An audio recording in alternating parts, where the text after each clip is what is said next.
Now, what are the reasons that these new distribution models have come about, and why is it so important?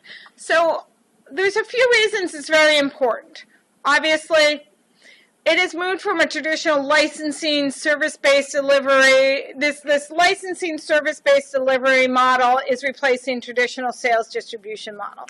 And what I mean by that is licensing service-based, that's the Netflix, that's the Hulu. They're all about, they license their content from content owners, and then they're about getting that content directly to consumers versus the traditional sales TV, film, etc. We're going to sell a territory, we're going to get rights, we're going to broadcast, etc.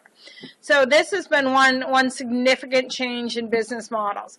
Secondly, copyright works. So there's still a lot of copyright issues going on regarding YouTube, etc., and I'll talk extensively about that, and derivative works issues. So what happens if I make a YouTube video that mocks Jon Stewart, etc.? Is it a fair use? Can I do it because it's a parody and therefore a fair use? Am I taking another piece of content and molding it to myself? Is that a fair use? What is a derivative work and what is downright copyright infringement? And this is a very, very difficult issue. Often they'll say, well, the length of the clip, if you don't use over, 7 seconds, then that potentially is okay. Or if it's a parody and use it for particular educational use, that might be okay. So there's a lot of issues coming around, and it's very complex case law, and it really comes down to per case scenario. So there isn't a hard rule of thumb saying, yes, this is going to be copyright infringement or no. It really comes down to looking at it, was it fair use, or did it fall with any of the exceptions within copyright law? So big data and virtual content, I'm going to touch on that because I think this is so important, because right now, one of the benefits of watching TV on your mobile device or watching TV on a computer, etc., is really high trackability and data analytics that the studios can get. So if they're watching on a mobile device, they automatically can find out, not automatically, but they could find out your age, your demographic, your shopping habits, etc. So again, this type of big data, they can find out how long you watch, really crucial for advertising, because this comes to the micro-targeting of advertisements. And anybody who ever uses Gmail, it's great, because Gmail, you can confuse Gmail by, typing particular terms, but whatever terms you start to type, all of a sudden the advertisements on the side start to target. So if you were to type football, all of a sudden there's going to be football jerseys for sale, etc. And you also see this now a lot more where if you do web searches anywhere,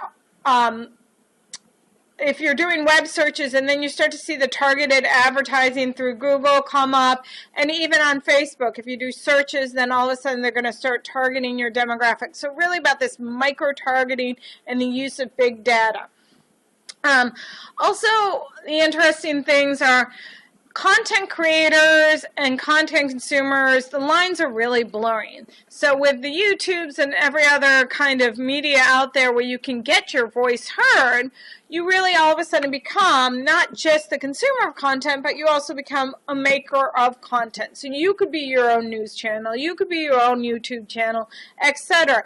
And now, it kind of allows the studios to track to see where consumer trends are before, because a lot of times before the studios networks, it was a guessing game.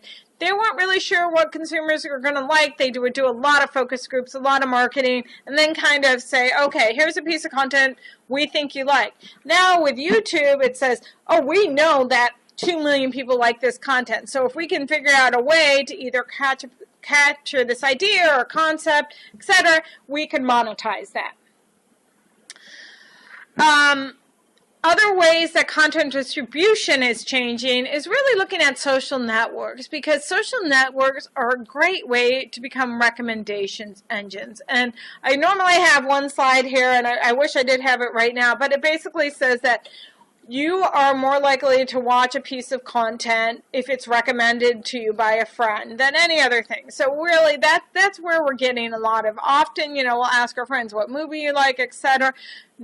Social networks allow this kind of recommendation to be used, and it also allows for tracking of such recommendations. So really, you can start to see the trends. You can see how content on social networks will really work. I mean, Facebook has long been talking about being its own content movie distribution channel. So I think we're going to start to see, the easy buy movies through Facebook. Oh, somebody recommends a movie, instant buy. So you're going to start to see a lot of that recommendation discovery happening on social network. Again, creative works in a global arena. So we often talk about copyright law and trademark law within the U.S., but there's so many intellectual property issues worldwide. There's also certain content blocking issues worldwide. Certain countries won't allow you to view certain websites or certain pieces of content. I think one of the interesting issues that came up was with the movie The Interview. Obviously, highly political, highly controversial movie by Seth Rogen, James Franco, in which they want to kill the head of North Korea. So there was a Sony hack, there were potential threats, and whether or not where they came from doesn't matter. But it did change. What truly mattered on this is that these hacks happened, that these things did happen around a very controversial piece of content. The CIA got involved, the president made comments on it, and what happened was the studio said, we're not going to do a theatrical distribution on this because it was so politically sensitive.